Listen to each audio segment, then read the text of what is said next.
आज हम सौरमंडल के बारे में पढ़ते हैं, बिल्कुल किताबी लैंग्वेज में, ताकि ये दिमाग में रह जाए। चलिए स्टार्ट करते हैं। ब्रह्मांड का अध्ययन, कॉस्मोलॉजी। ब्रह्मांड में अनेक आकाशगंगाएं हैं। ब्रह्मांड में क्या है? अनेक आकाशगंगाएं, तथा प्रत्येक आकाशगंगाओं में अनेक सौरमंडल होते हैं। विज्ञान की वह शाखा जो खगोलीय पिंडों से संबंधित है, खगोल विज्ञान, एस्ट्रोनॉमी कहलाता है। अब ब्रह्मांड की उत्पत्ति के बारे में चलते हैं। ब्रह्मांड की अस्तित्व में आने को लेकर विभिन्न सिद्धांत हैं। महाविस्फोटक सिद्धांत, बिग बैंग सिद्धांत, जिसके ब्रह्मांड की उत्पत्ति के अंदर ही है ये। महाविस्फोटक सिद्धांत के अनुसार लगभग 3.8 अरब वर्ष पूर्व ब्रह्मांड सिमटा हुआ था। एक विस्फोटक के कारण इसमें सिमटा हर एक कण फैलता गया, जिसके फलस्वरूप ब्रह्मांड की रचना हुई। यह विस्तार आज भी जारी है, जिसके चलते ब्रह्मांड आज भी फैला हुआ है। दूसरा पॉइंट, महाविस्फोटक सिद्धांत, जिसे बिग बैंग विस्फोटक के नाम से जाना जाता है, उसकी उत्पत्ति 1927 में जॉर्ज लेमैत्रे द्वारा दी गई और 1931 में प्रकाशित हुई। 1931 में प्रकाशित हुई और उत्पत्ति हुई 1927 जॉर्ज लेमैत्रे। ठीक है। और एक नेक्स्ट पॉइंट है स्थिर अवस्था सिद्धांत।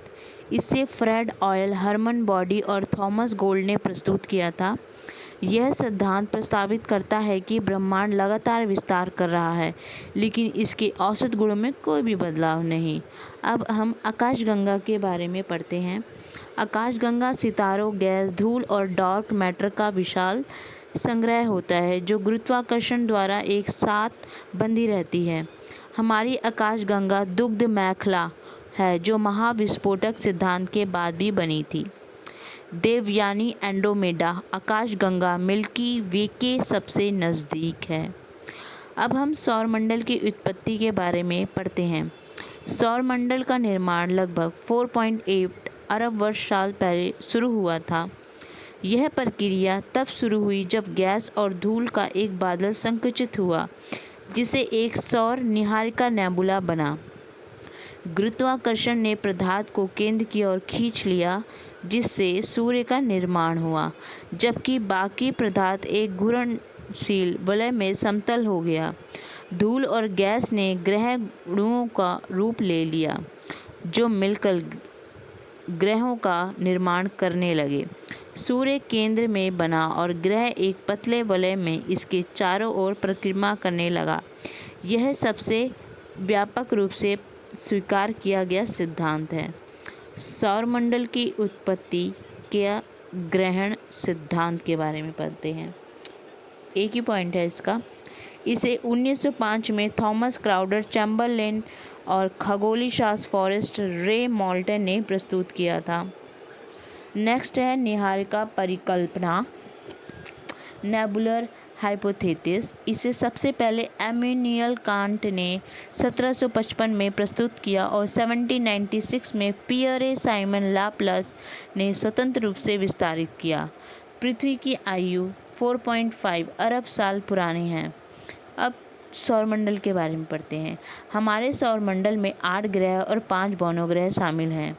सूर्य सौरमंडल का केंद्र है और यह पृथ्वी का सबसे चमकदार और निकटतम तारा है। हमारे सौरमंडल का एकमात्र तारा यह है।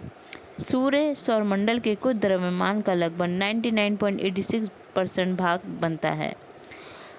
अब नेक्स्ट है कोपरनिकस के बारे में पढ़ते हैं। ये सब ब्रह्मांड की उत्पत्ति के हिस्से हैं। कोपरनिकस है 1543 सूर्य केंद्रित सिद्धांत।